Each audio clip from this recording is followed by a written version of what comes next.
Hallelujah. Okay. Isang magandang umaga po sa lahat. Are we all excited sa word ng Panginoon? So, hindi pa po tayo umalis sa Mark. Nasa chapter 6 pa lang po tayo.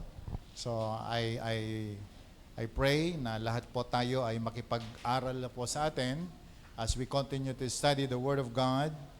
At sa lahat po ng nanonood online, welcome to our Sunday service. You can also send your offerings, your tithes and offerings through our online. Pwede bang i-flash yung kanyang GCash account? Pwede po ninyong ipadala kay Chris dahil pag nating pigilan yung blessing ng Panginoon para sa atin. Amen? The Word of God says, God loves a cheerful giver. Hindi po lahat pastor, hindi po lahat ay manggagawa, pero sa pamamagitan po ng pagbibigay ng bawat isa sa atin, tayo po ay patuloy na nakakapag-abot ng marami pong mga kaluluwa, and we can win soul, and we are winning souls. We do discipleship. It's all because of your offerings. So sa lahat po ng mga faithful partners natin sa ministry, may the Lord bless you. Ang lahat po ng pagtatanim po ninyo, ang dalangin po namin, may your seeds grow at patuloy po na magkaroon kayo ng great harvest sa lahat po ng mga itinatanim natin sa gawain ng Panginoon. Can I hear amen? Sabi mo nga sa katabi mo, i-bless ng Panginoon ang seed na itinatanim mo. Okay? Nahirap po yung tayo ay nag-expect ng harvest kung hindi po tayo nagtatanim. Yung nag-harvest na hindi po siya nagtatanim, baka tanim ng kapitbahay yung kinukuha mo. Okay? At huwag ka rin po mag-expect ng harvest kung hindi po natin nasunod yun pong the principle of sowing. So my brothers and sisters, even those who are watching online, pwede po kayong magpadala ng inyo pong mga offerings. Malaking tulong po ito para po lalo pang mapaigi at mas lalo pa pong mapalaki ang gawain po ng atin pong Panginoon. You can also send your message sa lahat po ng inyong mga prayer request because every Friday, nandito po ang mga prayer warriors po natin praying for you, and we believe, sabi po ng Bible, the prayer of the righteous availeth much. Ang panalangin ng mga anak ng Diyos ay malaki po nagagawa. So wag ho tayong mahiya na maglagay ng ating pong prayer requests sa inyo pong mga envelopes dahil every Friday po ay pinagpe-pray po namin mabuti yan. May I request, pwede ba yung iba doon po pwedeng i-fill up yung mga vacant seats po dito? Okay. Ministers, you can do it. Ushers will do this every Sunday para po sa ganon, kung meron ho tayong mga especially online, ay nafi-fill upan po yung mga upuan po muna natin. Okay? I think isa po sa dapat i-overcome po natin Filipino, pag nasa church o nasa school, ang Pilipino laging nasa likod. Pero pag sumakay ng jeep o kaya ng bus, gusto lagi sa harap.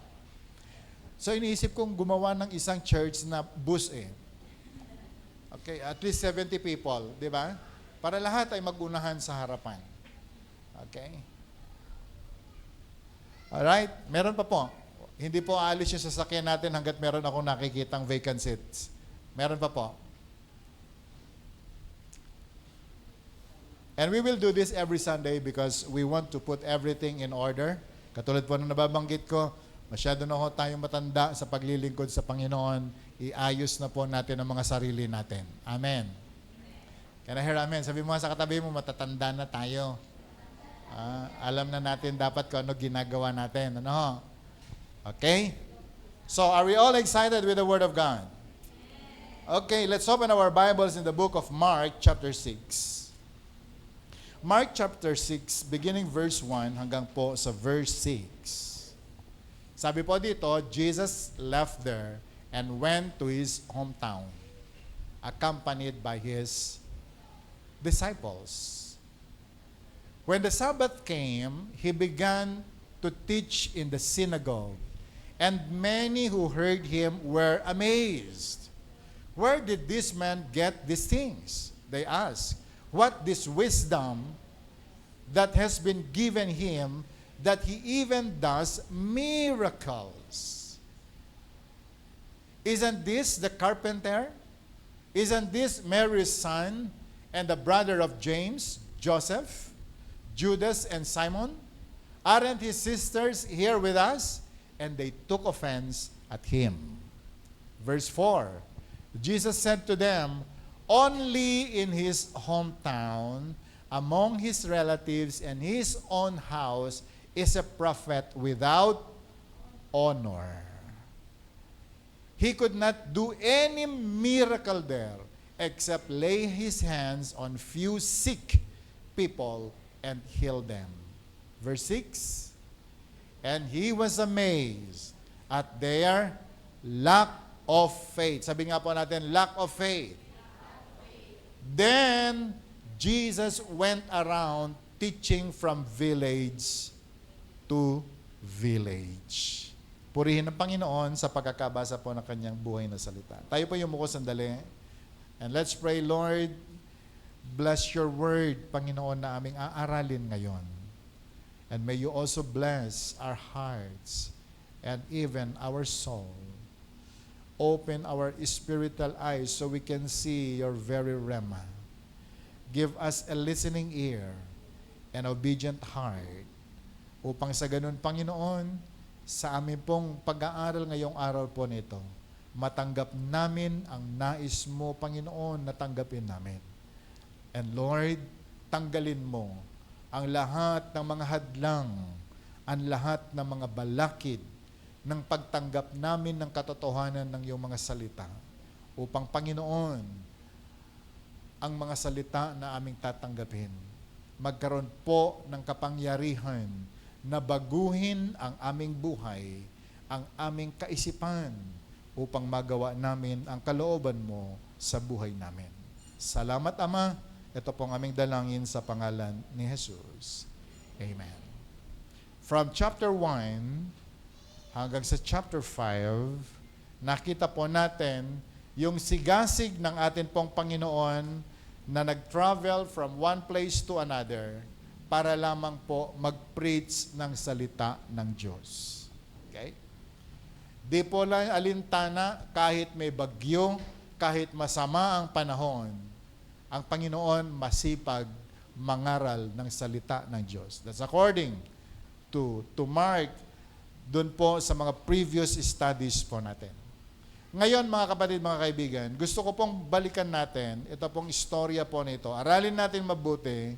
Ito pong topic po natin, the Savior rejected at home.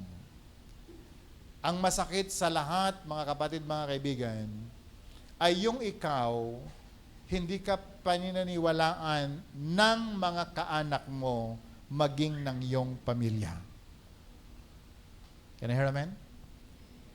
Nasubukan nyo na po bang nagkwento sa ka-family ninyo tapos tiningnan ka nila na para bang totoo kaya? And how do you feel? You feel offended. Can I hear amen? Can I hear amen? O kaya yung nagkikwento ka tapos sabi nung kapatid mo, agpaiso kaya, met? Totoo kaya? Okay, so ngayong araw, gusto ko pong aralin po natin ito. Okay. Dahil ang Panginoon, ang sabi po ng Bible, umalis siya sa napaka-importante po niyang mga missions kung saan siya nagpalayas ng mga demonyo. Siya po ay nagpagaling, bumuhay ng mga patay. Pagkatapos nung umuwi siya sa sarili po niyang bahay at babalik na po siya, gagawin ng kanyang ministry, nung araw ng Sunday, nung araw ng panambahan, siya po ay tumayo sa mga synagogue and started preaching the Word of God. At hindi lamang po yan, siya din ho ay nag-perform ng signs, wonders, and miracle. Pero ang nakakalungkot, mga kaibigan, nung siya po ay nagtuturo, yung mga tao na kanyang tinuturuan ay nagsasalita din. In the hearing of our Lord Jesus Christ ay naririnig niya, sino ba itong tao na nagpipreach na ito? Saan niya nakuha yung kanyang galing? Saan niya nakuha yung kanyang mensahe? Saan niya nakuha yung mga kanyang mga pinagsasabi? At gumagawa pa ng mga himala. Ang ganda po sana kung ang mga salitang ito ay paghanga sa kanya. Pero ito po ay pangungot siya nung sinasabi nilang, saan kaya nang galing ang kanyang mga pinagsasabi? Paano nangyari yan? At higit sa lahat, ay gumagawa pa siya ng mga miracles. So my brothers and sisters, today gusto ko pong aralin natin ito at ito po ay magiging salamin din po natin sa buhay Kristiyano po natin dahil alam niyo ang Panginoon wala na po siya sa lupa. Sabi mo nga sa katabi mo, ang Panginoong Hesus, wala na po siya sa lupa. Pero yung kanyang trabaho, sabi mo nga sa katabi mo, binigay niya sa'yo. Can I hear amen? Sabi mo nga sa katabi mo ulit, binigay ng Panginoon yung trabaho sa'yo. Ilan ho naniniwala? Taas nga ng kamay. Naniniwala po ba kayo? Ilan ang handang gumawa? Madali po sabihin na naniniwala ako eh. Pero yung kasunod na tanong, handa mo bang gawin? O ginagawa mo ba? At kapatid, kaibigan, gusto ko pong sabihin sa bawat isa sa atin, bago siya umakyat sa langit, siya ho ay nagsabi na gawin natin ang Father's business. At hindi po niya tayo iniwan na empty-handed. He provided everything we need so we can do the ministry na kanya pong pinagagawa. Ano po sabi po ng Bible?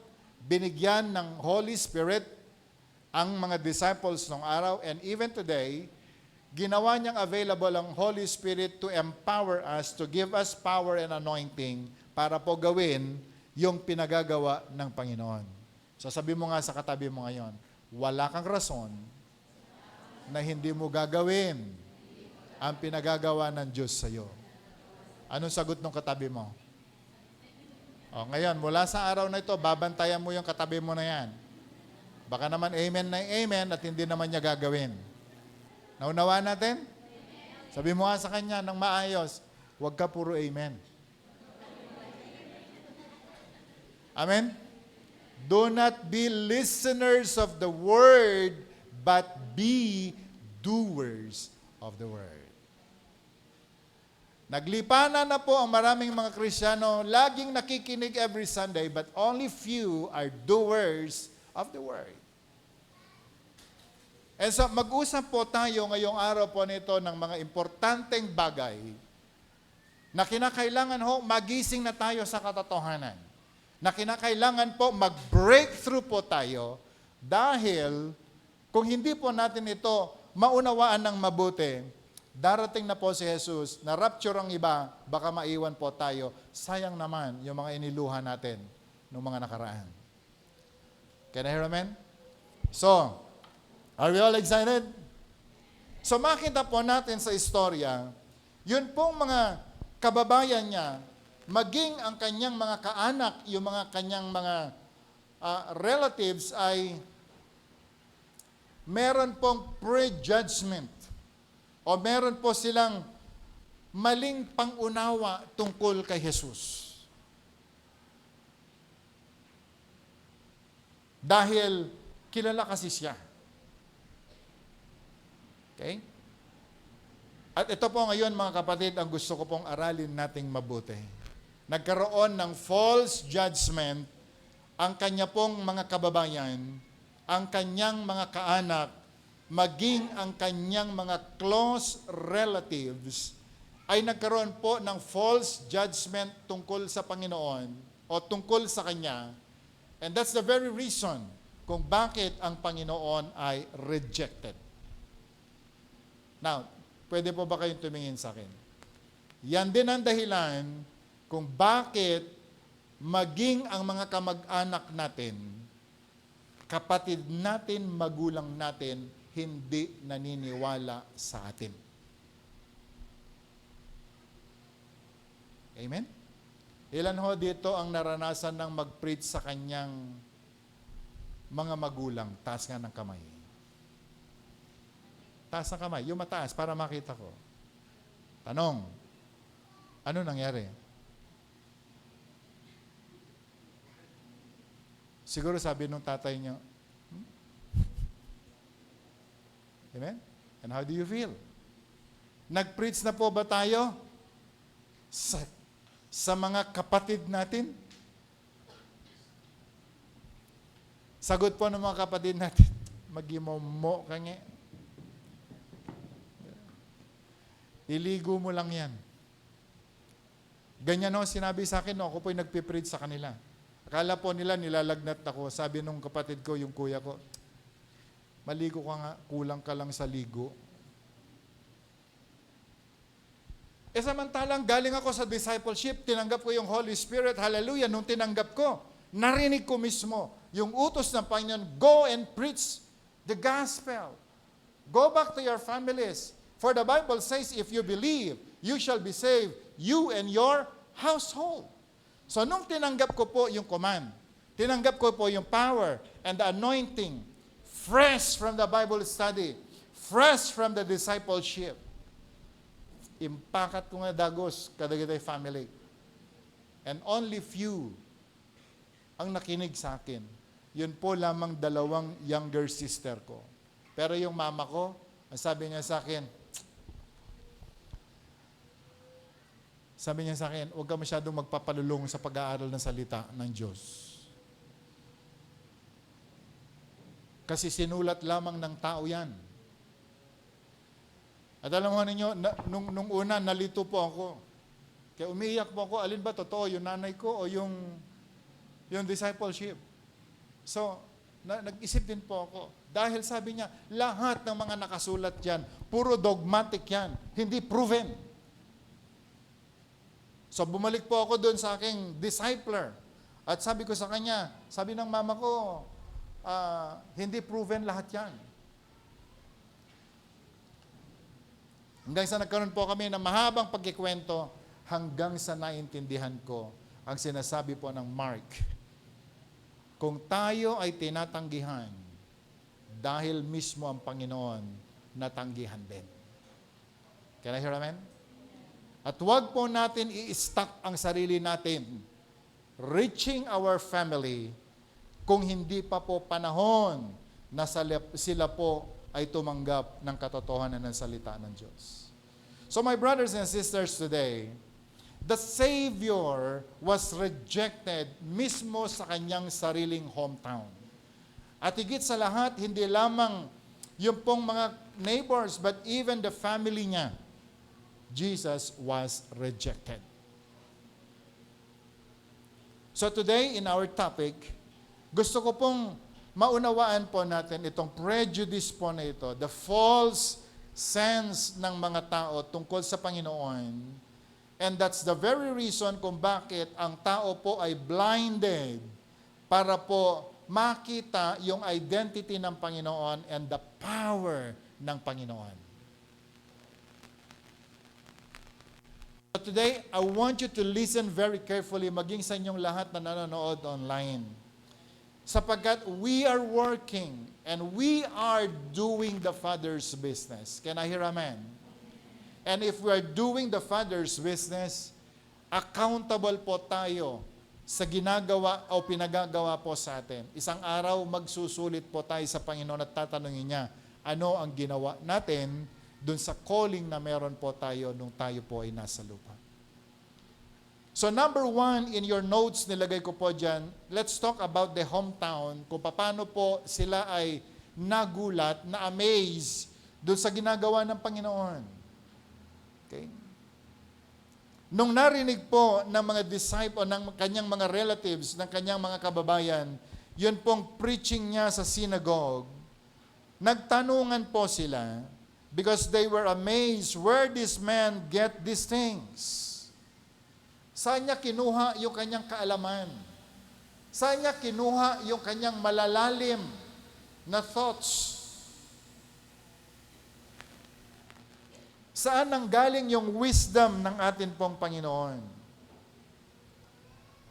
At higit sa lahat, yun pong mga remarkable miracles na kanya pong ginawa. Narinig din po nila. Yung anak ni Jairus na namatay, binuhay niya maguli. Yung 12 years bleeding woman, gumaling. Miraculously, she received her miracle. And so the people are amazed. Paano nangyari ito? Pero sa kanila pong amazement, sa kanila pong paghanga dapat, nagkakaroon po ng problema. So when Jesus returned to Nazareth with his disciples, teaching in the synagogue during the Sabbath, excited po sana si Jesus na mag-preach sa kanya po mga kaanak. Are you with me? Nakita niya 12 years gumaling. 12 years bleeding yung woman, gumaling. Kaya bumalik po siya doon sa bahay niya, sa kanyang sariling lugar. Sabi niya, gusto ko rin pagalingin yung mga kamag-anak ko, yung mga neighbors ko. Because I believe, alam na alam ni Jesus yung kanya pong mga neighbors. May mga sakit. Kailangan nila ng miracle. Kailangan nila ng solution. Pero nung dumating po siya doon, ano po nangyari? They rejected our Lord Jesus Christ.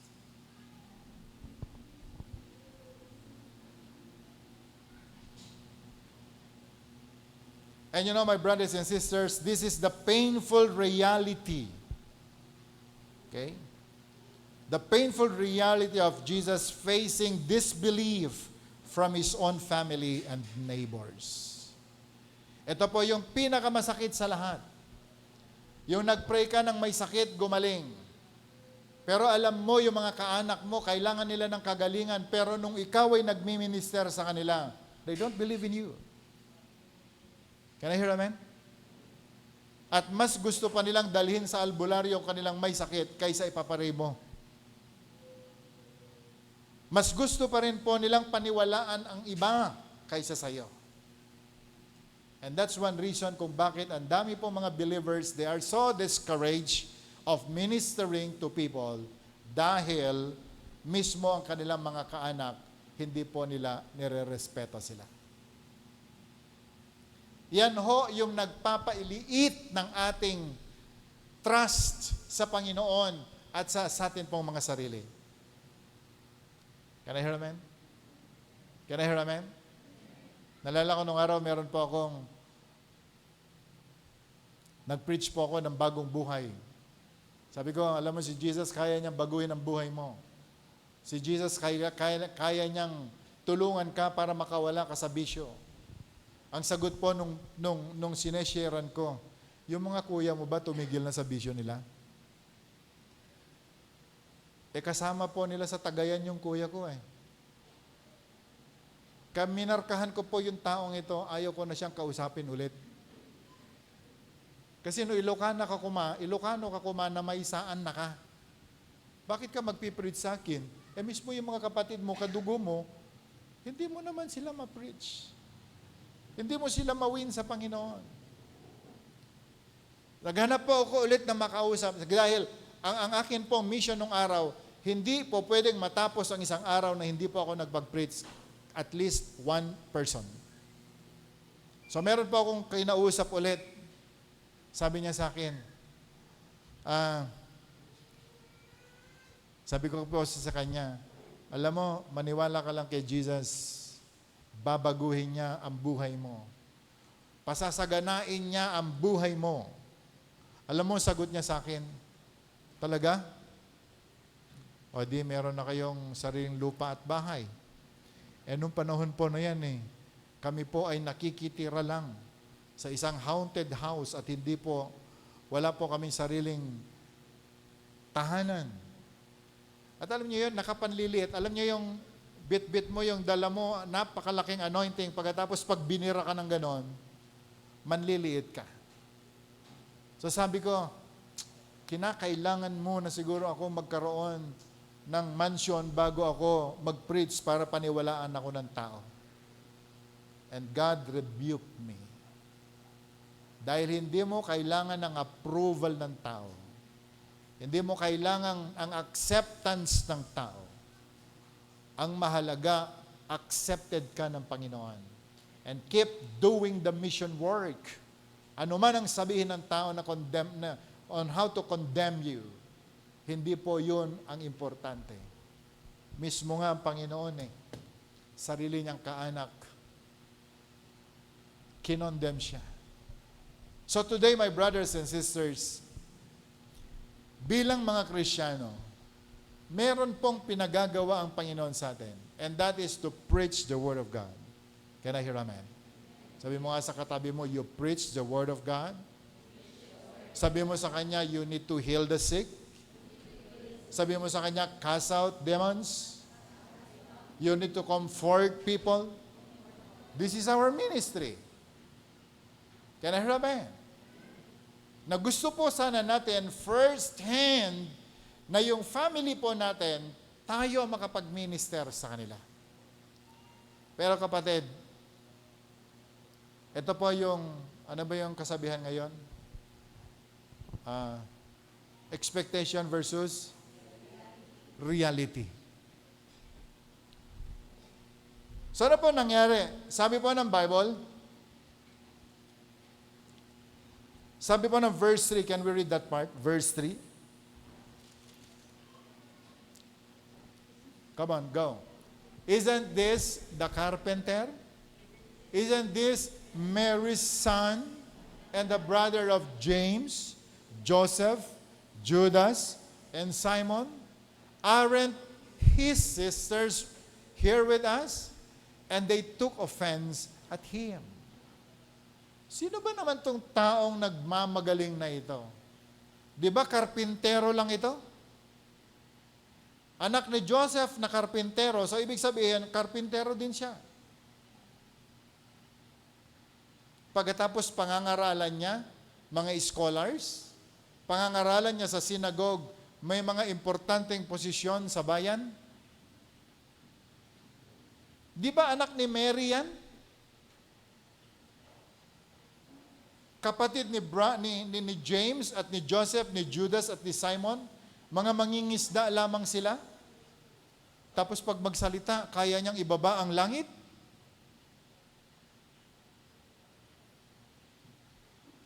Aren't his sisters here with us? Sabi nga po natin, anak ng karpintero. Pero po yung mga audience na kanya pong tinuturuan sa synagogue, may mga matataas na katungkulan. Parang ang ganito, fisherman lang ang kanya mga kapatid. Mga walang natapos. Pagkatapos sino siya para mangaral sa atin? And you know, my brothers and sisters, ito po ang atake nitong pong mga tao po na ito sa atin pong Panginoon. Point number 2 in your notes, nilagay po natin dyan, the trap of familiarity. Kapag kilalang kilala ka ng mga tao, talagang napakahirap mong makuha ang kanilang tiwala. Can I hear amen? Kapag kilalang kilala ka ng mga tao, alam nila mula pagkabata mo hanggang sa ikaw ay tumanda, ultimo kinan mo idikalman ang muda. At kahit anong ganda ng preaching mo, hindi ka basta-basta tatanggapin. Hindi ka basta-basta paniniwalaan. At alam nyo kapatid, kaibigan, yan ang katotohanan po ng buhay. Kaya nga po sa mga professional business people, kapag ikaw daw ay magtayo ng business, huwag mong ipagkakatiwala ang business mo sa mga kapatid mo o kamag-anak mo. Dahil hindi ka magtatagumpay. Can I hear amen? Parang hindi ko kayo makumbinsi. Kasi pag kumuha yan, kumupit yan, sasabihin niya, di ba, maintindihan tayo niya, kapatid tayo yan eh. Di ba? Pero alam mo yung 5 days a week na kukupit, malaki ho yun. Okay? Kaya kung gusto mo magtagumpay na businessman, Pag-isipan mong mabuti, sino dapat ang kausap mo. Amen? Can I hear amen? At pag nagpautang ka, huwag ka daw magpautang sa mga magulang mo. Kanigaw tayo mabuti. Huwag kang magpapautang sa mga magulang mo. Kasi kapag naningil ka, sisingilin mo ako? Kung singilin kita, sa lahat ng mga dinede mo, sa lahat ng mga paghihirap ko sa'yo, never talk business. Alam mo, magandang gawin mo kung magulang mo kausap mo, bigyan mo sila. Naintindihan natin? Can I hear amen? Bigyan mo sila. At wala pong singilan blues na mangyayari at hindi po masasaktan ang puso't damdamin mo. Now, even in the ministry, mga kapatid, mga kaibigan, gusto ko pong maingat po tayo, the trap of familiarity. Bakit ganun na lamang ang atake ng mga kababayan ni Jesus sa kanya, maging ang kanyang mga kaanak, yung pong kanyang mga relatives? Bakit ganun na lamang? Because, yung human view, lagi po nilang nakikita yung kanyang pinanggalingan, yung kanyang past. Di ba anak ni Maria yan? Anak ni Joseph yan? Anak ng karpintero? Kapatid niya puro mga ganito? So ang tingin po nila ay hindi siya effective. Anak siya ni Maria. Amen? Anak siya ni Maria is, siguro kapatid, sino ba si Mary nung panahon po na yan? Pero siguro kung ang may anak sa kanya ay yung medyo maraming alahas, mahahaba kuko, ano yan? Respected, medyo pakikinggan ka. Pero nung sinabi po nila, bukod sa siya po ay taga Nazareth. Sabi nga po natin, Nazareth. Say it again, Nazareth. Say it again, Nazareth. Alam niyo po ba kung bakit sabi po sa Bible na, meron bang matino na galing Nazareth? Meron akong comment na ganyan eh. Taga saan ba itong Lord na yan? And someone answered, He is from Nazareth. Ang sagot po ng mga tao, meron bang matino na galing sa Nazareth? Kaya alam nyo, may religion na gumawa ng isang Black Nazareth. Alam nyo kung bakit black? Ang gusto po nilang sabihin, maitim pati budhi ng mga taga Nazareth. Hindi marunong kumilala, hindi marunong rumespeto. Yan ang ibig sabihin po ng mga tao sa Nazareth.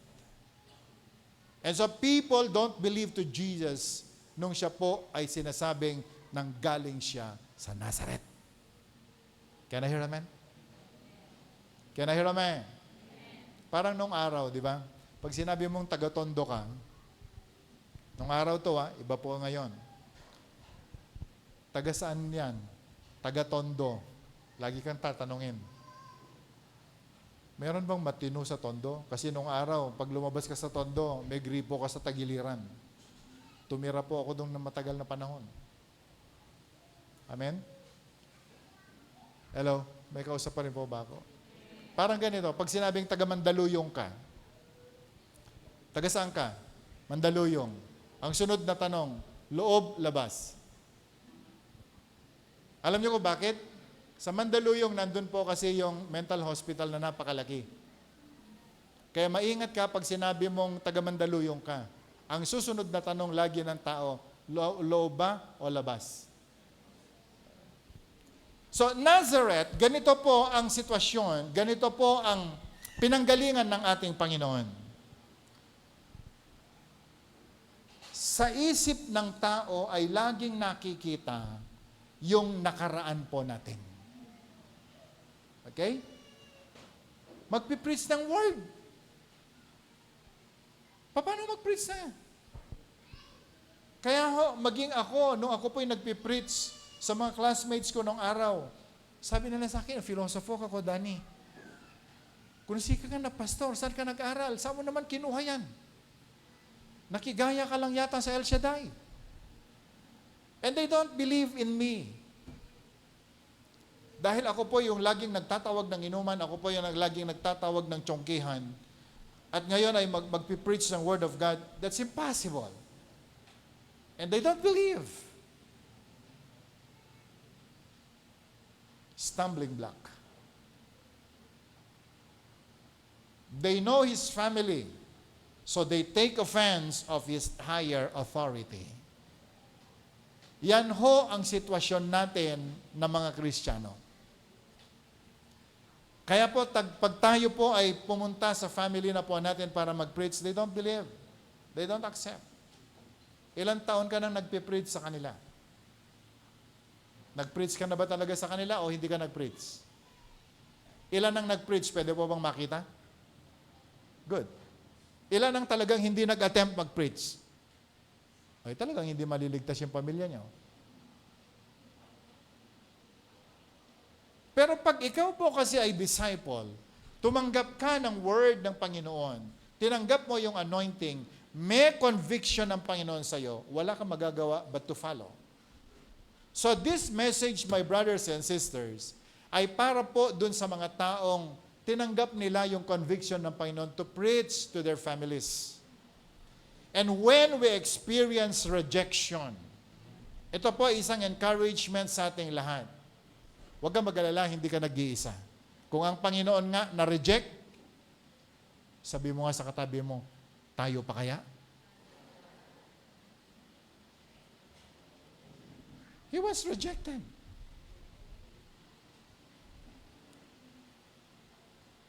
Dahil kine-question po ng tao, kaninong anak ka ba? Paano ka nagkaroon yan? Saan ka ba nag-aral? Diba? Paano mo nakuha yung style ng iyong ginagawa? And no one believes.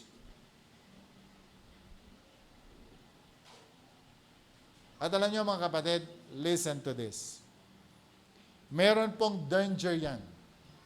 Meron pong napakadelikadong nangyayari in the spiritual realm. Kapag ganito po ang mga pamilya natin, kapag ganito ang mga kaanak natin, kapag ganito ang turing ng atin pong mga neighbors sa atin, alam niyo ho, nakakatakot? They are judging our calling. Dahil ang nakikita po nila ay yun pong panlabas na anyo natin. Yung panlabas na pagkatao po natin. But they don't see yun pong divine things na nasa loob natin. Kaya po ang sabi ng Bible, ang tumanggap sa atin, ibe-bless ng Lord. Ang tumatanggi sa atin, maawat datumet lang tibagida. Can I hear amen? Them that bless us, God will bless them. But them that rejects us, they will also be rejected. And so today, my brothers and sisters, gusto ko pong ilagay po natin sa tamang lugar ang atin pong buhay sa mga panahon din. Dahil ang susunod po na pag-aaral natin mga kapatid ay yung paggawa na natin ng kalooban ng Diyos. Kung paano po natin ilo-launch yung mga ministries na pinagagawa ng Panginoon sa atin. Because I believe many of us, my brothers and sisters, meron po tayong malalim, mabigat na concern sa atin pong mga family. Hindi po ba? Can I hear amen? Dumating na po ba sa punto ng buhay ninyo na na-imagine nung nag-rapture na? Yung rapture na, bigla tayong kinuha sa langit at gugunawin na ng Panginoon ang buong mundo. Tapos naiwan yung family mo. Alam niyo, nung nakita ko po yung picture po na ito, I was crying for almost 2 weeks. Napaka-unfair para sa akin. I enjoy the presence of God in heaven, and then my families are suffering in hell. So, I really work hard for the salvation of my family. Pero nung una, nakakalungkot, tumanggap din ako ng maraming mga judgment. Tumanggap din po ako ng maraming mga persecution sa kanila. At halos bumigay na po ako sa ministry na akin pong ginagawa. Pwede po ba natin sandali i-imagine ito? Si Lord ay nagpagawa ng arka kay Noah. How many years niyang ginawa? 100 years. At sa 100 years na ginagawa niya yung ark, nag-preach siya. Prepare. Judgment will come. May baha na darating. Malilipol ang buong sanlibutan. And no one believe. And mind you, my brothers and sisters, mga kapatid ni Noah, lahat ng kanyang mga kaanak, pinagtatawanan si Noah. Dumating ang ulan, 40 days and 40 nights. Pumasok si Noah, siya lang at ang kanyang pamilya, at yun pong mga piling, mga hayop na pinasok doon. Dumating ang matinding baha. Yung mga relatives na hindi po nakinig sa kanya, kinakalabog. Yun pong ark, Noah, buksan mo ang pintuan.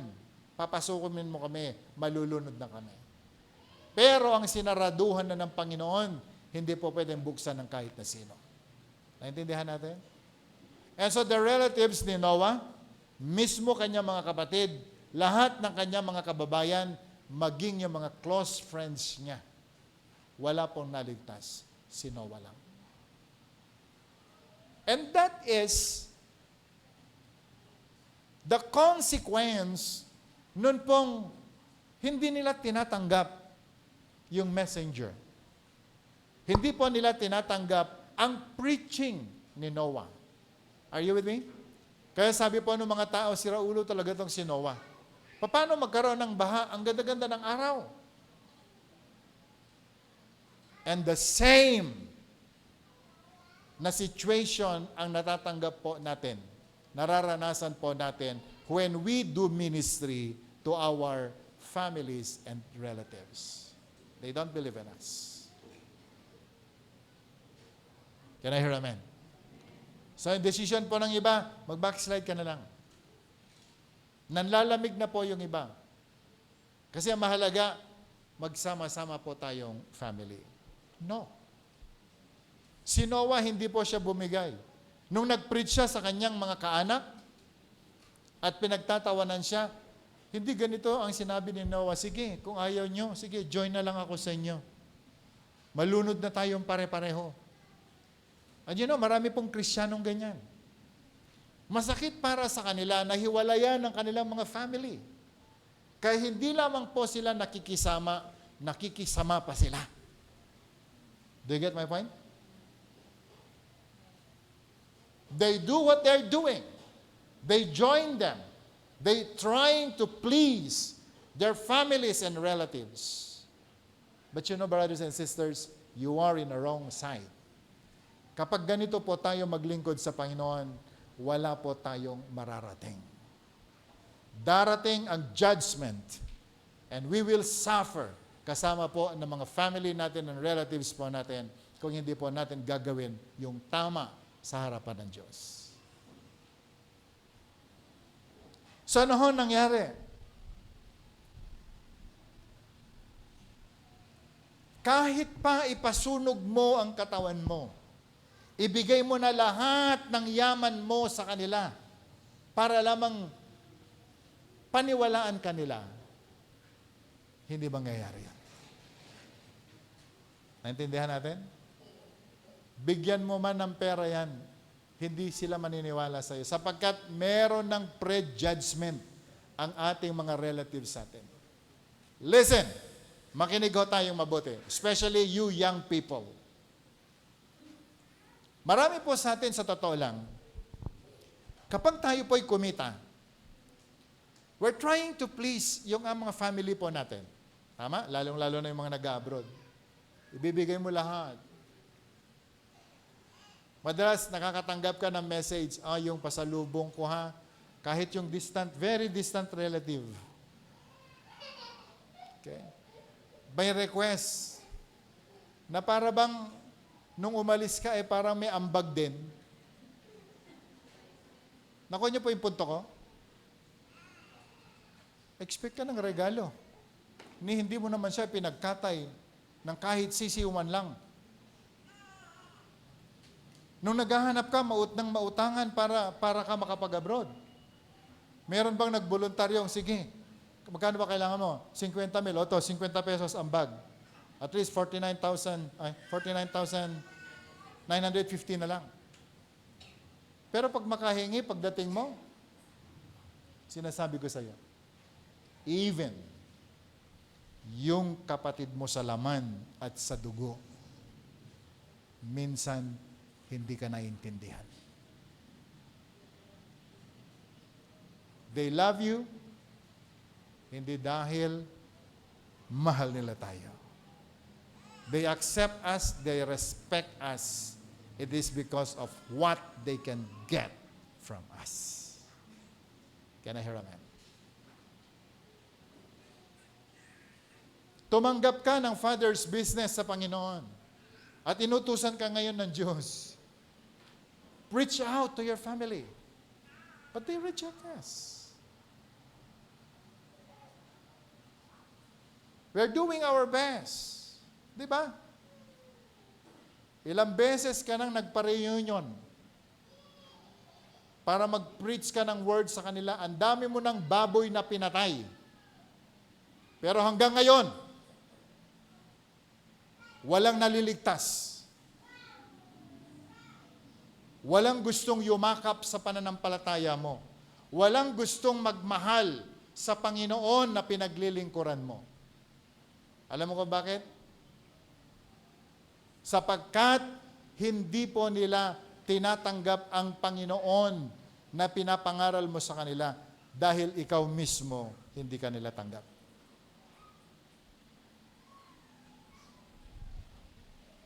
Can I hear amen? Kaya po ako, nung ako po'y nag-umpisa maglingkod sa Panginoon, I have and I'm doing the Father's business.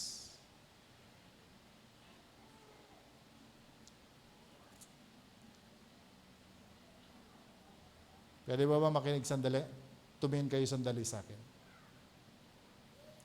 Ang dami pong mga reunions na hindi ko pinuntahan.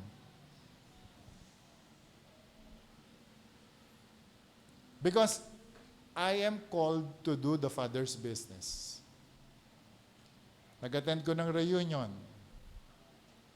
Pagdating mo dun sa reunion na yon, hindi mo rin lang naman mai-present yung Jesus na ipinapangaral mo. Nakuha niyo yung punto ko? Nung ipinapangaral ko, ayaw naman nilang tanggapin. Ba't pa ako attend sa reunion? Kung ang pagkikwentuhan lang din naman ay ano nang natapos mo, saan ka na nakarating, ilang kotse, ilang bahay na nagyayabangan lang sila. Hindi nyo ba alam na lahat ng mga pinagyayabangan ninyo na yan, lahat yan matutupok sa lupa. Hindi mo madadala sa langit.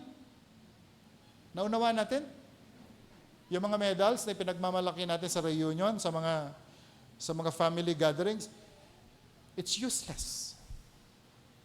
And I am doing the Father's business. Can I hear a man? Now, if you are a businessman, makinig ho tayong mabuti. Meron akong dalang produkto. O JC, bebentahan kita. Diba? Kamag-anak ko siya. Alam mo, very effective tong gamot na ito. Nagpapabata, nagpapacute. Tanggal lahat ng cholesterol mo sa buhay. Sa lahat ng presentation gusto mo, maghapon ka nang nagpe-present, iyaling-aling na. Alam mo, effective ba talaga yan? Ginamit mo ba talaga yan? So you're wasting my time. Do you get my point? At the end of the day, kailangan kong kumita. Naunawaan natin? Dahil kung uubusin ko ang aking kwento sa iyo, at sa dulo naman pala nun, hindi ka bibili sayang.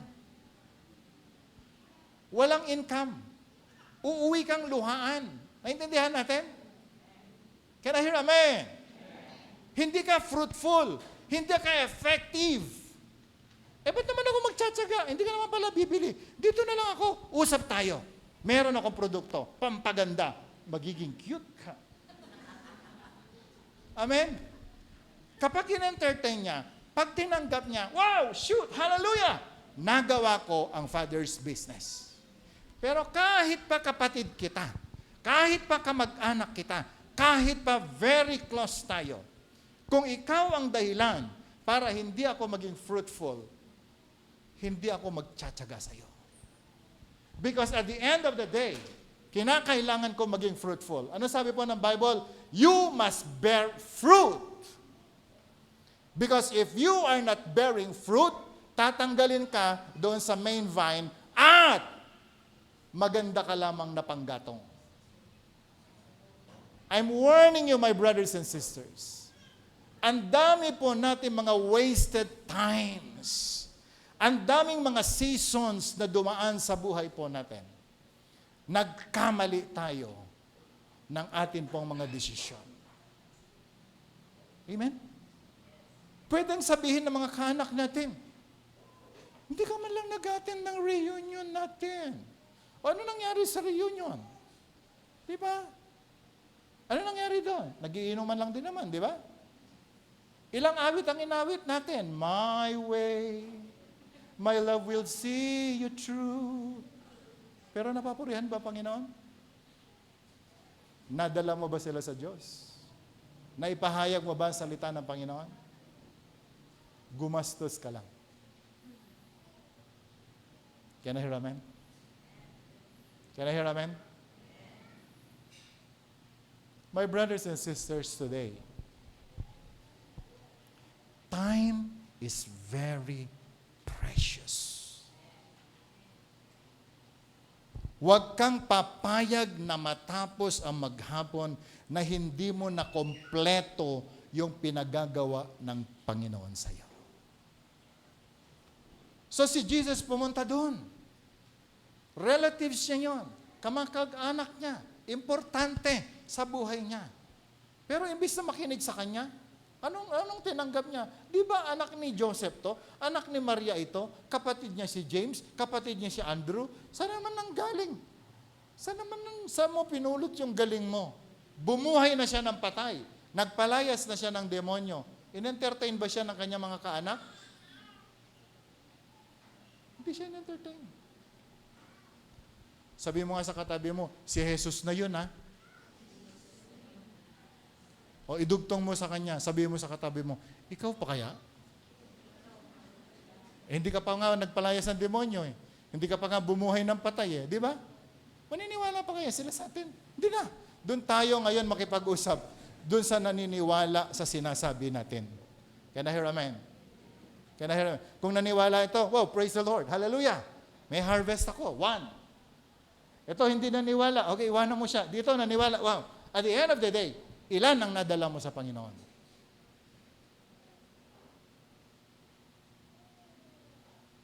Naintindihan natin? Huwag kang papayag na matapos ang buhay mo na walang nangyari. You need to do the Father's business.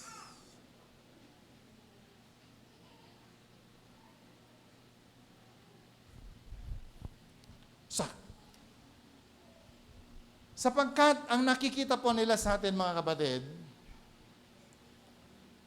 yung mga ordinary things sa panlabas na anyo natin, na pagkatao natin. Oftentimes, tayo po ay nadja-judge. Tulad po na nabanggit ko sa inyo. Yung magpipreach ka, alam mo, maniwala ka sa Panginoon, He will supply your needs. He will bless the works of your hands. Pero kabababa mo dun sa bisikleta mo. Pero yung pinipreachan mo naka-Fortuner. Maniniwala ba siya? Hindi. Kaya biro po ng ilang mga pastor nung araw. Alam mo, maganda ang mag-preach. Pumunta ka daw sa isang community, tapos yung susi ng kotse mo nilalaro mo. Yan na mo, maniwala ka sa Panginoon. Kaya niyang baguhin ang buhay mo. Alam mo yan? Alam mo, yung mga sa networking, yan ang power. Ganito nakita ko, ha? O yung pa-kotse dahil yan sa networking. Kaya mga nagne-networking, mas kapanipaniwala pa kuminsan kaysa sa atin ng mga pastor, according to them. So, anong ginawa ng mga pastor? Nag-networking din. Nag-networking. So, ang dami pong mga nadenggoy. Lahat binebenta. CMD. Isang patak lang. Pag may lagnat ka, gagaling ka. Talaga. Pinatakan. May sakit. Pinuntahan ng pastor na nag-networking kasi gusto niya sumunod sa trend ng mundo eh. Labas mo, di alam mo, pinatakan. Diba? Pagdating ng Sunday, testify yung pastor. Alam mo, ito produkto namin. Very good ito. Ito ang pintuan ng pagpapala. May sakit kahapon, pinatakan ko ang dila niya ng CMD. Gumaling. Tumayo po yung isang member. Pastor, pwede ba magtanong? Sabi ng Mark chapter 16, "This sign shall follow them that believes. In my name they will cast out demons. They shall lay their hands on the sick, and the sick will recover." Sabi ng member, bakit mo siya pinatakan? Bakit pinatak mo? Di ba sabi, patungan mo ng kamay? Walang maisagot yung pastor. Alam mo kapatid, marami pong mga Kristiyano nawawala sa tamang landas ng paglilingkod sa Panginoon sapagkat hindi nila naintindihan ang position po nila as children of God. I am doing my Father's business. Sabi mo nga sa katabi mo, you must do the Father's business. Can I hear amen? Can I hear amen?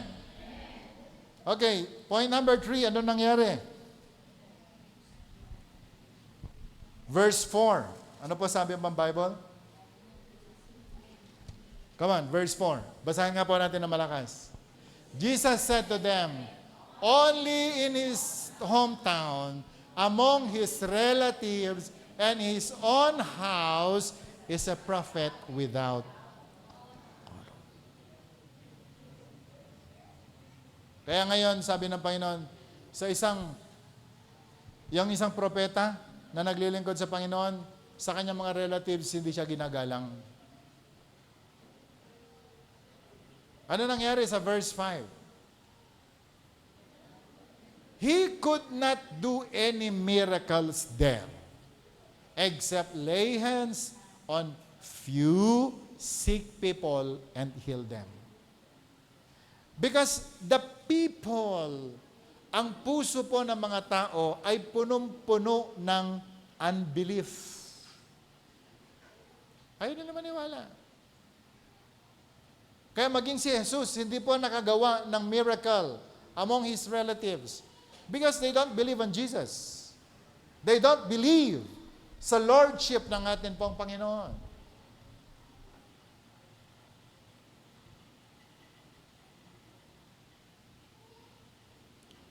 Nagkakaroon po ngayon, nalilimit yung power ng Panginoon because of their hard hearts.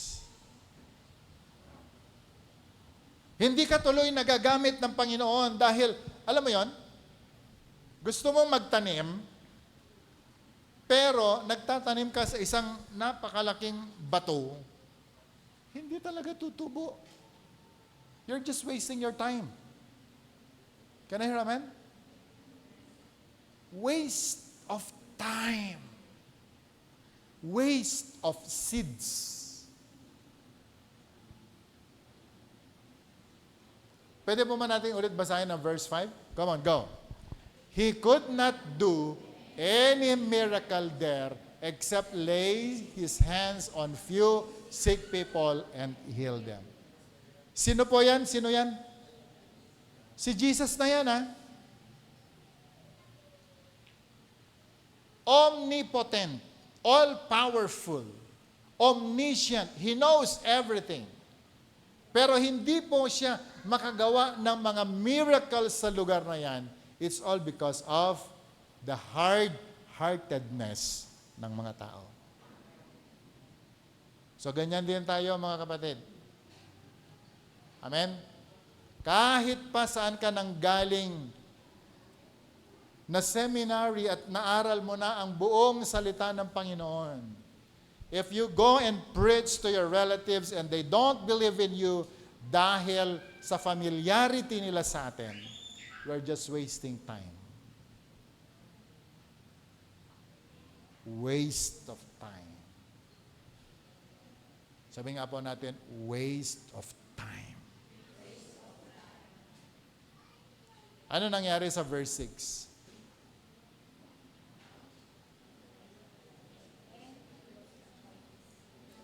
He was amazed at their lack of faith. Alam mo si Jesus, nung hindi po siya makagawa ng miracle sa kanyang mga relatives, na-amaze siya. Grabe, tigas ng ulo nyo. Grabe ang tigas ng puso ninyo. Wala kayong katulad, bukod tangi. Amen? Sabihin nga po natin, grabe. Alam niyo yung grabe? Mas matigas pa sa isang blokeng semento. May mga taong ganyan yung kinakausap mo na, inayayom, hindi siya makukuha sa pakiusap. Tinakot mo siya, hindi pa rin siya natatakot. Lahat ng paraan, ginawa mo na. Di ba? Binigyan mo na siya ng pasalubong mula maliit hanggang malaki. Hindi pa rin nakikinig sa'yo. Sayang naman. Hindi ka magtsatsaga sa kanya. Naunawaan natin? Makinig kayo mabuti. Maniniwala na lang siya kapag may cancer na siya. Maniniwala na lang siya kapag nag-50-50 siya. Baka lang tawagin ka at sasabihin niya sa'yo, sis, naniniwala ako sa'yo. Naniniwala na ako sa pinipreach mo. Pwede mo ba akong ipag-pray? Sasagot naman ako, sasabihin ko niya, ipagpe-pray kita na gumaling ka sa cancer. Anong sasabihin ko? Lord, tanggalin mo yung kanyang cancer. Bunga ng kanyang katigasan ng ulo, nasusulat. Ang nagre-rebelde sa Diyos ay kanyang nire-rebuke. Hindi tayo ganun lalo na kung kaanak natin. Sige, pagagalingin ka ng Panginoon. Malaya ka, gumaling ka at uminom ka ulit. Di po ba ganun tayo? Kasi ayaw natin maka-offend Amen? Pwede ba tumingin sandali? Ayaw nating maka-offend dahil gustong-gusto po natin accepted tayo ng tao. Tanggap ka ng tao pero ayaw ng Lord sa'yo. Bakit? Hindi mo sinasabi yung totoo. Can I hear amen? Ito nyo, mga namatay. Pagtambay yung pastor na tatayo, ito pong namatay na ito, ang namayapa po na ito ngayon, ay nasa langit na. Pero, paano ba siya namatay? Nabangga sa motor, walang helmet, lasing. Sabi, sasabihin mo, pumunta sa langit. Nakakatakot. Kaya minsan ayaw ko mag-preach sa mga patay. Alam mo kung bakit? Baka makapagsabi ako ng hindi tama at magkasunod kaming mailibing. Bakit ko naman sasabihin na sa langit na siya? Di ba? Namatay, nakapatong kay kumare, binaril ng asawa ni kumare. Pagkatapos nung ililibing mo, sasabihin mo, adda ijay saklangin ni Apo, dahito nga natay. Punong-puno ng kahipokritohan. But I'm telling you today, don't expect that people will embrace you. Kung hindi ka ine-embrace ng tao at hindi ka kinikilala ng tao, ang importante, kilala ka ng Panginoon. Can I hear amen?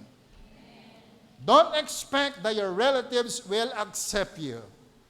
If you will preach the Word of God and they don't believe in you, ano po sabi po doon? Pwede po ba natin ulit basahin? Verse 6, and he was amazed at their lack of faith. Then, Jesus went around teaching from village to village. Hindi siya nagtagal na nag-stay doon. Ang tigas ng puso ninyo. Gusto kong gumawa ng himala. Gusto kong gumawa ng miracle. Tinutulak siya ng God the Father, gumawa ka ng signs, wonders, and miracles. Pero Ama, ayaw nilang tumanggap. Pero alam mo, sumasabog na ang puso ng Panginoon dahil gusto niyang gumawa ng miracle. So naghanap po siya ng mga lugar. Naghanap po siya ng mga village na pwedeng tumanggap ng signs, wonders, and miracles. And so these people, they received the signs, wonders, and miracles. Can I hear a man? Can I hear a man? So pumunta na naman siya sa other village. From village to village. Sabi nga po natin, from village to village. Hindi ka po pwedeng magtiyaga, hindi ka po pwedeng ubusin ang oras mo sa isang lugar. Gawin mo dapat ang Father's business. Are you with me? Can I hear amen?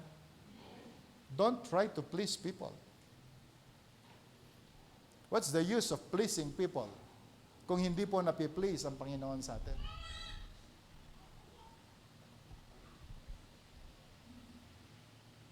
Tanggapin natin mga kapatid, minsan, pati mga asawa natin, matigas po ang puso't ulo nila. Pero wala kang magagawa. Huwag niyo masyadong lakasan yung amen, baka marinig kayo.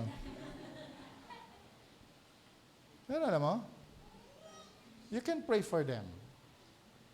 Pero huwag sila ang dahilan na hindi ka magiging fruitful sa buhay. Kaya ngayon, may counseling. Pag meron po lumalapit sa akin at nagpapa-counsel, okay, I'll speak the word of God.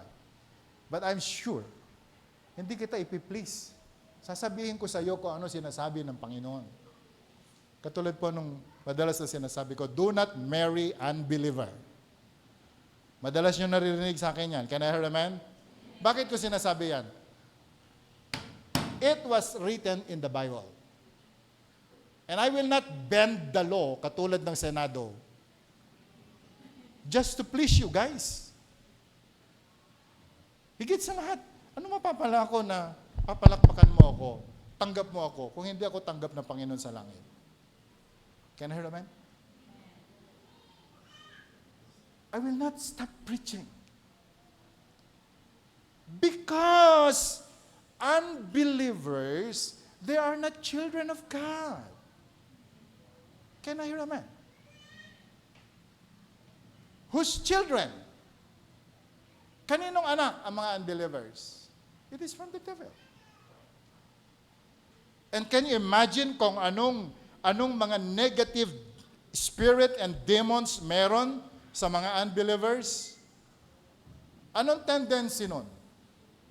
That legion of demons, if you will connect yourself to them, meron pong tendency yan na lilipat sa'yo. Now, can you imagine kung katabi mo sa pagtulog, unbeliever? Hindi pwede. Kaya madalas ko pong sinasabi, hanga mabali ng agabalayan ni Jesus kini Satanas. And I'm very strong of telling you that. Amen. If you will listen to me, then we will have harvest. But if you will not listen to me and you will marry unbeliever, then enjoy your cross later on. Tapos sasabihin sa akin, Pastor, di ba yung unbeliever to? Mas matino pa nga siya kaysa sa ibang believer. No. Hindi ako naniniwala doon. Marami pong mga believers, medyo matitigas din talaga ang ulo. But the spirit within them is the Spirit of God. But the unbelievers, kahit pa sabihin mo na mabait yan, whether you like it or not, they are still wolves in a sheep clothing. Are you getting my point? Can I hear amen? So church, listen. You need to be productive in your Christian life. Like businessman. If you're a good businessman, Huwag mong ubusin ang oras mo na present, ng kung ano-ano presentation. Ginamitan mo na siya ng PowerPoints, di ba? Ginamitan mo na siya ng ano ba? Ano ba yung mga nakakapag-attract? Sinayawan mo na siya. Para lang bumili, pinakita mo na yung muscles mo. Pero naniniwala ba sa'yo? Sa totoo lang, 2 weeks mo na siyang binabalik-balikan. Hindi yan maniniwala sa'yo. Sapagkat noon pa lang sinabi niya, taga mo sa bato, hindi ako maniniwala sa'yo. Pero pag binigyan mo siya ng libre na produkto, siyempre libre yun di ba? Pero hindi mo siya mabebentahan.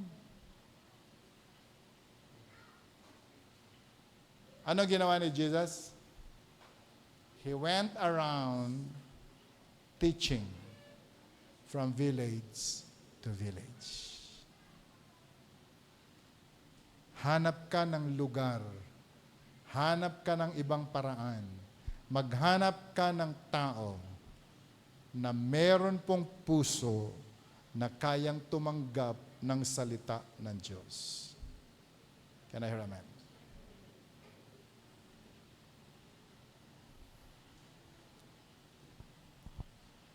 So, nung ganyan po naging attitude ko, ang accusation po sa akin na marami, even my family sabi sa akin, anti-social daw ako.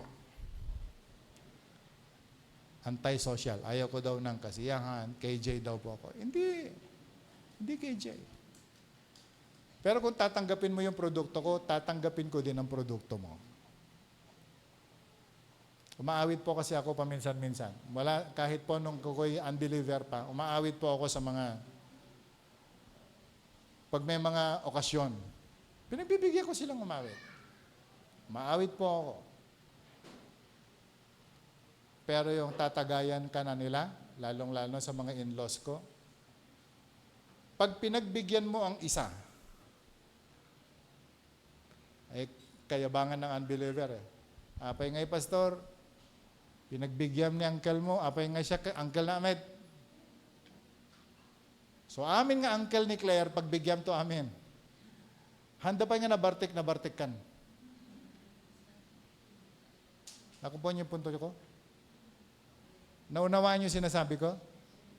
So imbes na ikaw ang mag-soul win, ikaw ang na-win. Okay? Hindi ka lang na-win, nawindang ka.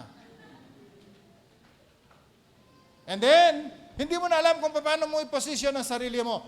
Nung nasira ka na, at pipilitin mong tumayo at mangaral ng salita ng Panginoon, they no longer believe in you. Apay, tibagadan tukat, agpapada tayo laeng. Talnakan. Let's enjoy. Do you get the point? Because your friends, the unbelievers, those hard-headed and hard-hearted people, they don't listen to the Word of God. Ang gusto po nila ay ang ibagsak ka para magsama-sama kayo doon. No. We shall win the battle. Can I hear amen? Can I hear amen? Hindi ko man kayang i-win ang buong clan ko, but at least, meron pong isa na na-win ako from one village, from another village, to another village, and they will testify. Huwag kang absent next Sunday. Importante ang pag-uusapan natin. Amen? Sabi mo sa katabi mo, huwag kang mag-absent. Importante yung next week. Kala nyo, Okay, so strategy of unbelief. Yun pong yung sanang gift, yung sanang benefit na para sa mga relatives, hindi na naibigay. O, para sa mga relatives sana ito ni Jesus Di ba? Para sa mga relatives. Siyempre, relative first before others, di ba? May kasabihan po tayo sa Ilocano, karuba first before. O kaya yung mga magkakaruba, they love one another, so naginasawa da nga kakaruba. But if they don't accept you in this community, I go to another community. Can I hear amen? Alam mo kung bakit? I need to finish the Father's business. Ang dami pong tatrabahuhin. Ito kasi, kapag tinanggap mo yung aking produkto, JC, okay, ito yung salvation, yan yung healing, yan yung miracle, okay, the anointing is yours. Gagawa ka din ng ministry. Okay, mas maraming matatrabaho. Amen? Amen kung na yung mata, nanawatan nyo? Amen? Nakatingin ko yung sa akin, di ko maintindihan kung naiintindihan yung sinasabi ko. Nakakaunawaan po ba tayo? Kaya ka naligtas dahil you will stand and go and testify for God's glory. Okay? So lahat sila nabigyan and they go and testify and show forth God's glory. Pero kung hindi nila tatanggapin ito, dahil gusto po nila yung kanilang comfort zone, ang gusto po nila ay i-entertain yung, okay, pag nakawan tayo ng demonyo, pasakitin tayo ng demonyo, patayin tayo ng demonyo. Yun ang gusto ng mga believer eh. Okay, punta ka sa isang community. Oh, hey, dito. Oh, mas maingay ito. Maraming magagawa to. Madaldal yan. Ang dami niyang masasabi. Di ba? Use your anointing. Ano ba meron ka? Si Tina, pag nagsalita yan, hindi niya kailangan ng microphone. Ay, kumusta ka? Kumusta pa lang yan, lalayas na demonyo. And you know, these people, ito yung kailangan niya. Okay, magaling ka sa connection. Ito, matindi to. Lahat nagagawa ng bahay, kaya niya makijoin. Kinakalimutan niya yung pasada niya para lang gumawa ng bahay ng ibang bahay. That's winning soul. Bilib ako dito sa karpintero na ito eh. Yung plano ko, hindi ko nagawa sa bahay ko. Yung plano niya, natupad.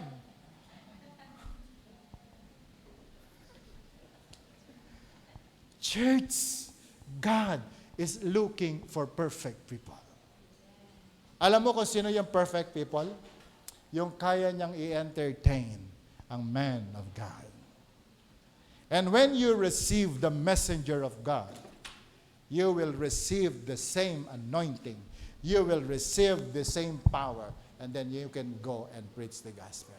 But I'm warning you, hamo nga italtaltal, iti martilyum, iti may isang banag na hindi naman ma-penetrate ng martilyo mo. Huwag kang mag-aararo sa isang lupain na hindi mo kaya namang araruhin. Baka naman kalsada yung inaararo mo. Magkaroon ka naman ng, naunawa natin? Inararo mo na. Inararo mo ulit. At ilang beses ka na nga nag-araro. Tumubo na ang iyong seed. Di ba? Tumubo na yung seed hanggang sa namatay na lang. Hindi mo tuloy na itanim kahit pinipilit mo ang isang ground na hindi naman para sa'yo. Can I hear a man? So church, fasten your seatbelt. May ginagawa ang Panginoon sa church po natin. Very soon you will see yourself. Meron kang ginagawa sa kingdom. Ingatan mo lang yung mga tao na humihila sa iyo pababa. Even your very relatives, even your loved ones, wasting your time. You need to be very sensitive on this. Sa inyong lahat na nanonood online, marahil bihira po natin marinig ito. Pero kinakailangan mo maging fruitful sa buhay Kristiyano mo. Now is the time. Ang dami na pong mga wasted times natin. Hindi na po natin maibabalik yan. But I think we need to be very sensitive at this time. May pinagagawa ang Panginoon sa atin. Can I hear amen? Tama na yung panahon na ginugol po natin sa mga taong hindi naman nakikinig sa atin. Ayaw tayong tanggapin. Pero sabi po ng Biblia, ang tumatanggap sa atin, hindi tayo ang tinanggap, ang Panginoon. Ang mga taong tumatanggi sa atin, hindi tayong natanggihan, ang Panginoon. Amen. Shall we close our eyes for a moment and let's pray.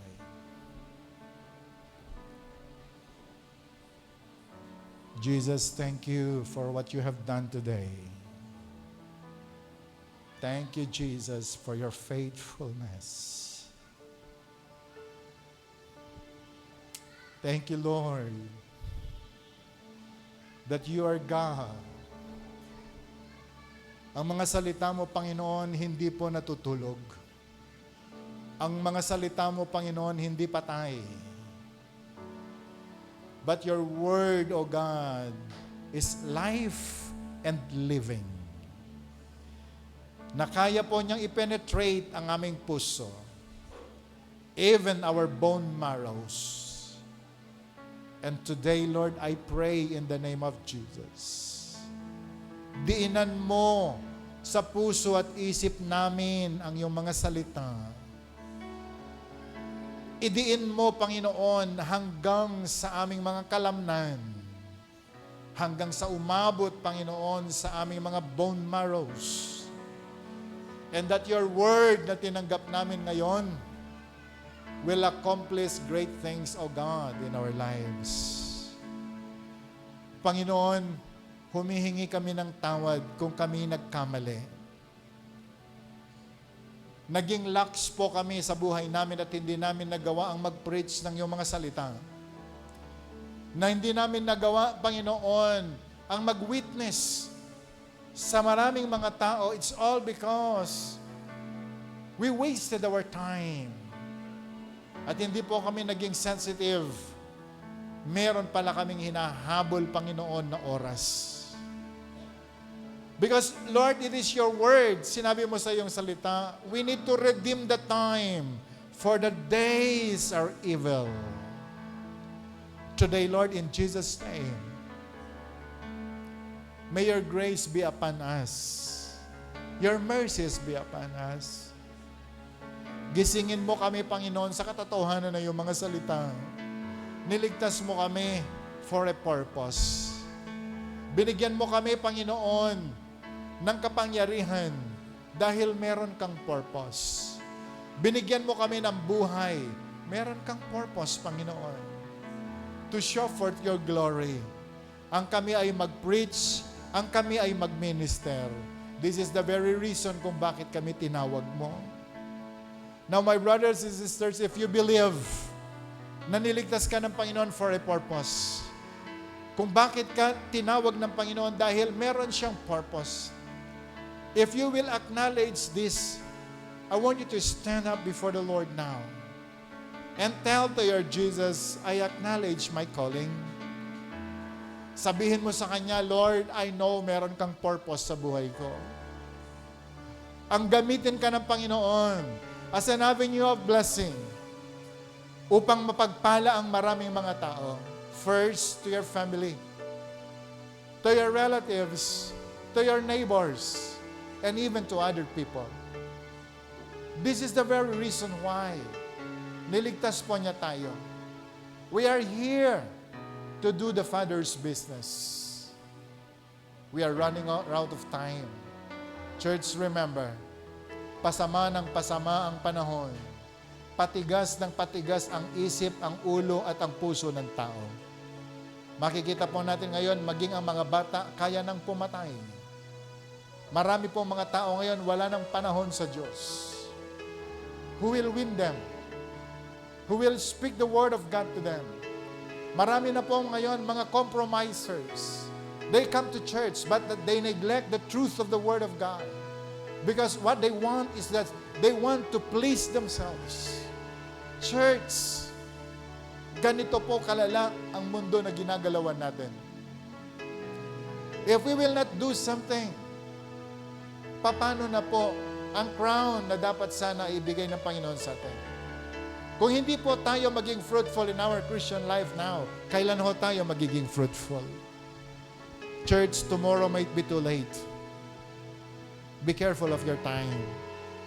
Be wise of using your talents, your skills, and even the very time that God had given us. Don't waste your time to your families, to your relatives. Go to the village after village to preach the word. Do signs, wonders, and miracles. This is the perfect will of God. Now, if you believe na ikaw ay tinawag ng Panginoon para gawin ito, and you wasted your time sa mga maling tao, I want you to lift your hands as high as you can and start to pray. Ask God for wisdom. Ask God for anointing. Ask God for His Spirit. Lord, gawin mo kaming mas matalino sa mga panahon po na ito. Gawin mo kami, Panginoon, na mas sensitive sa mga panahon po na ito. That beginning today, Lord, we pray, God, every day, make us fruitful, that your name will be glorified. Panginoon, yung power na binigay mo sa amin, huwag sanang mawala na hindi po namin nagamit. Gamitin mo kami, Panginoon, sa mas malawak pa na pagkakagamit. Lord, ang aming mga kamay na nakataas ngayon, dapat magamit namin to lay hands on the sick and the sick will recover. Lord, hindi po namin nagagamit yung power na ito dahil na-stuck po kami sa mga tao, sa mga maling tao, Panginoon. But today, in Jesus' name, help us, O God, to rise up again, na maunawaan namin, Panginoon, ang aming ministries, na maunawaan namin, Panginoon, ang calling namin, maunawaan namin ang mga purpose mo, Panginoon, sa buhay namin. In the name of Jesus. Salamat po, Lord, today. Lord, I pray, let down your Spirit, touch every hands lifted up to you. Touch the hearts of your people. Give them, O God, your burden, the burden, O God, to accomplish, Lord, yung pong nais mo, Panginoon, and that is to save the world. Dahil mahal mo ang sanlibutan, nais mong maligtas ang tao. Today, Panginoon, in Jesus' name, lahat ng pangangailangan ng iyong mga nakipagkaloob mo sa kanila. Them that in need of healing, heal them. Them that in need of breakthroughs, O God, give them their breakthroughs. Them that in need of promotion, promote them. Lord, them that needs power, God, give them the power. In the name of Jesus. At Panginoon, sa oras po na ito, hallelujah. Ang dalangin ko, Panginoon, buksan mo ang aming mga spiritual na mata at makita namin ang kalooban mo. Marinig namin, Panginoon, ang nais mo. And give us an obedient heart that beginning today, Lord, gagawin namin ang nais mo upang ang pangalan mo lamang ay maluwalhati. Salamat, O God. And I declare in Jesus' name, for open heaven for your people now, even those people watching online, touch them, O God, wherever they are. Visit them in Jesus' name. Lord, I pray, gawin mo sila, Panginoon, asin at ilaw ng sanlibutan. In the name of Jesus. And so, Lord, sa mga salita na tinanggap namin ngayon, seal it, O God, with the power of your Holy Spirit, with your blood, that the devil cannot snatch it, O God, in our hearts. And that word, Panginoon, ay dadaan sa aming mga bibig, and we'll speak it out, and people shall be saved. At Panginoon, sa oras nga po na ito, sa pag-uwi ng iyong mga anak, ingatan mo sila, samahan mo sila. And Lord, make their whole week, O God, fruitful. And make their lives, Panginoon, be fruitful. At hayaan mo, kaming lahat ay maging blessing sa ibang tao. In the name of Jesus. In the name of Jesus. Lord, salamat sa napakagandang panahon na tumanggap ng revelation, ng rema na nagmumula sa iyo. Panginoon, sa iyo po ang lahat ng papuri.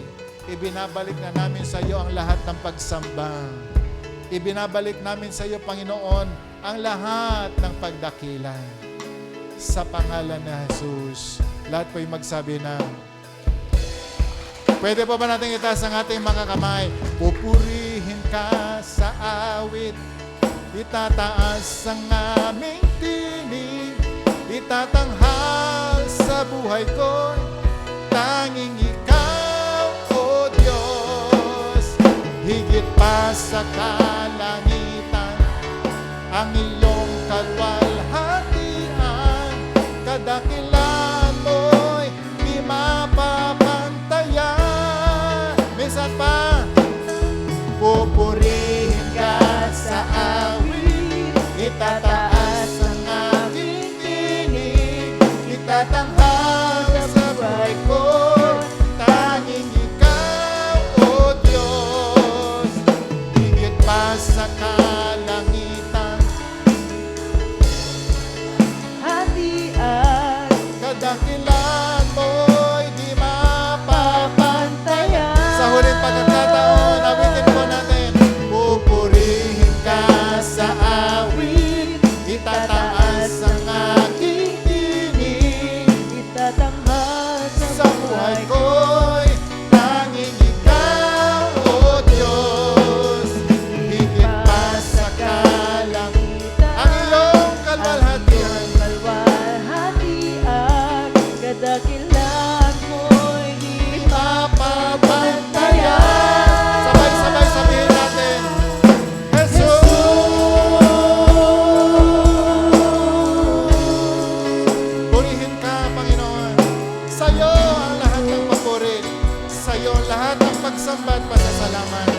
Sa pangalan ni Jesus, lahat mo'y magsabi na. Palakpakan nga po natin ang Diyos sa buhay. God bless you and see you next week.